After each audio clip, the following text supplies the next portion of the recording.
From genuinely going for a scoot about Scotland and abducting strangers, to opting to go back to school for a quick refresh. Some of these actors might want to consider a career in espionage should crap ever hit the movie fan. I'm Gareth from Whatculture.com, and here are 10 actors who went undercover for famous movie roles. Number 10, Constance Wu earned $600 as an undercover stripper, Hustlers. One of the most unexpected of hits to tumble out of 2019 came in the form of the Jennifer Lopez starring Hustlers, a film which follows a group of New York strippers who drug and steal money from various CEOs and stock traders over the course of the tale. Among the many notable performances on show in the comedy drama was Constance Wu's portrayal of Destiny/Dorothy, a young stripper taken under the wing of Lopez's Ramona Vega. But getting stuck into the part wasn't just a case of Wu putting herself through a few hours of pole practice and rocking up to set. The actor went fully undercover in order to really get a sense of the world she was about to step into. Far from just acting as a fly on the wall though, Wu revealed on the Kelly Clarkson show that she actually brought home $600 working as an undercover stripper, performing lap dances to strangers in order to accumulate the cash. Changing her hair and adding fake tattoos on her neck for her mission, Wu would also admit that the whole experience was not funny despite Clarkson's comical response to the revelation. Number 9, Margot Robbie goes conservative on Twitter, bombshell. Not every type of undercover acting mission involves a star donning a wig and putting on a fake accent. Some forms of secret research can be found in as subtle a place as social media. Not a sentence you're gonna hear every day, admittedly. When embodying the role of fictional associate producer Kayla Popsill, one of the women who exposed Fox News CEO Roger Ailes for his instances of sexual harassment in Bombshell, Margot Robbie decided that she needed to really understand how millennial conservative women ticked. So the Australian actor opted to hop onto Twitter under a covert handle and do some snooping and interacting with various other conservative women. Along with this undercover tweeting spell, Robbie also immersed herself in Fox News, studying shows that she felt Kayla would have been a fan of when trying to add authentic layers to her eventually lauded performance. Bet she had a whale of a time. Number 8, Robert Pattinson immersed himself in a thug's life. Good time. Though he has gone on record to admit that he's not willing to put himself through hell in the gym to just bring a superhero to life, that doesn't necessarily mean Robert Pattinson isn't entirely up for the job of wholeheartedly delving into the difficult real-life scenarios his characters would find themselves in. Look no further than his frightening dedication during the lead-up to his part in the Safdie brothers' Good Time. In preparation for the role of New York thug Konstantin Kornikas, the Twilight star bleached his hair to the point that your hair is no longer your hair, it's just strands of chemicals. On top of this, Pattinson also befriended ex-convicts and conversed with correction officers in prison, all whilst in character. Taking things up a notch, the actor also kickstarted a few improvised skirmishes in a Dunkin' Donut and car wash for good measure. Speaking about his joy at not being exposed in situ, Pattinson explained, "There wasn't a single cell phone picture of me the whole time. I was so concerned about that happening, because I love the idea of the film world being blurred with reality, and having people on the street react to you." I think we can all agree he more than achieved that. Number 7, Rachel McAdams has her cover blown in an Orthodox community, Disobedience. And now for the first instance of an actor very much being rumbled in the midst of what appeared to be some very cunning undercover work. Instead of managing to smoothly slip into an Orthodox community whilst researching for her role in 2017's Disobedience as Esty, a woman who reignites an affair with Rachel Weisz's Ronit in the flick, The Notebook and Mean Girls star soon found out that just not making eye contact and attempting to go under the radar simply isn't good enough to go unnoticed sometimes. Explaining how her quest to get a better understanding of the community through the lens of an average civilian was thwarted by her stardom, McAdams recalled, "They recognized me right away, and by the following day, everyone knew about everywhere I went. But they were very kind, and I was even invited to a beautiful Shabbat dinner." The star's research also took her to London, where the film is set, with McAdams also noting that "I also hosted a book club, focusing on the novel the film is based on, and I cooked traditional Jewish meals." Though she likely balanced this research with answering questions about Gretchen Wieners and Doctor Strange naturally. Number 6, Tom Holland decided to swing by a school, Spider-Man Homecoming. Speaking of MCU alumni, it's time to swing into the hilarious research Tom Holland felt was entirely necessary when slinging a web for his first solo Spidey outing in the sprawling Marvel universe. With the Brit not being that clued up on the ins and outs of American high school life, Holland was sent on a sort of research experiment before taking Peter Parker for his second spin on the big screen. When asked by director John Watts what he discovered after his stint in a New York City high school, the actor brilliantly noted, "Firstly, I'm thick as shit.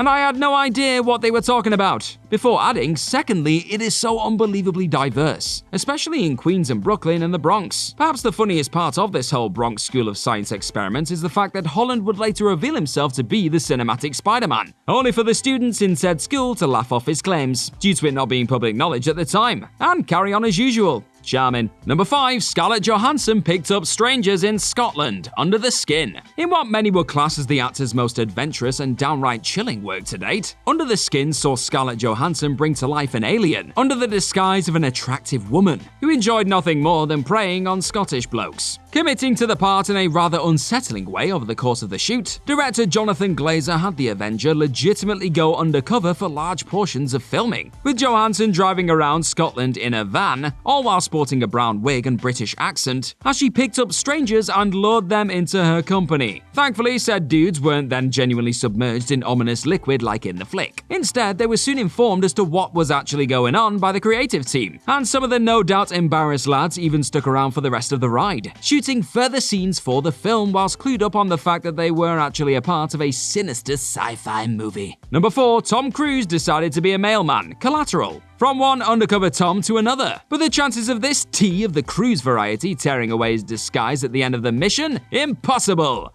Sorry, not sorry. In one of the oddest instances of undercover work you're ever likely to uncover, the Top Gun and Jerry Maguire leading man decided that if he was to fully embrace the part of a hitman by the name of Vincent for 2004's Collateral, then he needed to master the ability to become completely anonymous. Not the easiest task when you possess one of the most recognizable mugs on the planet. But determined to pull off this difficult feat in public, Cruise disguised himself as a UPS courier in the lead up to shooting and delivered an unspecified package in real life. Successfully, I might add. Cruise then went one further and even sat down for a cup of coffee with a random civilian. And absolutely nobody in the vicinity of the megastar was the wiser to who exactly was sat before them. Vincent would be proud. Number 3. Kevin Bacon sneaked into high school. Footloose. Yes, that title sounds weird. Heading back to school again now, here's that time a 23-year-old Kevin Bacon wasn't convinced he remembered what it meant to be an authentic 17-year-old youngster during his preparation for Footloose. So sure enough, a high school field trip was set into motion, whereas Tom Holland decided to drop his guard slightly and largely laughed off the high school research experience as a whole. Bacon would admit that his venturing back in time actually proved to be massively beneficial to him, telling John Lithgow in a Variety Actors on Actors session, "It was exactly like the movie, because some kids gave me a hard time, made fun of me, made fun of my hair, made fun of my clothing. I was dressed and looked like the character. Some of the girls giggled and formed little groups and would whisper about me." Though Bacon was only on campus for a day, it's clear the genuine cruelty of kids really struck a nerve with him and his approach to the character, with the star going on to produce a career-making display in the hip-shaking hit. Number 2. Renee Zellweger got an office job, Bridget Jones's Diary. Going on to become one of the most likable and relatable characters ever to be captured on camera over a span of 3 heartwarming Bridget Jones entries. Renee Zellweger's performance as the titular hopeless romantic captured the hearts of millions in next to no time. But there was much more when it came to Zellweger's turn than simply brushing off her British accent and downing a few bottles of vinos in the build-up, though that probably did help. The actor actually decided to legitimately take up a position at a British publishing house, much like her character held in this fictional feature world.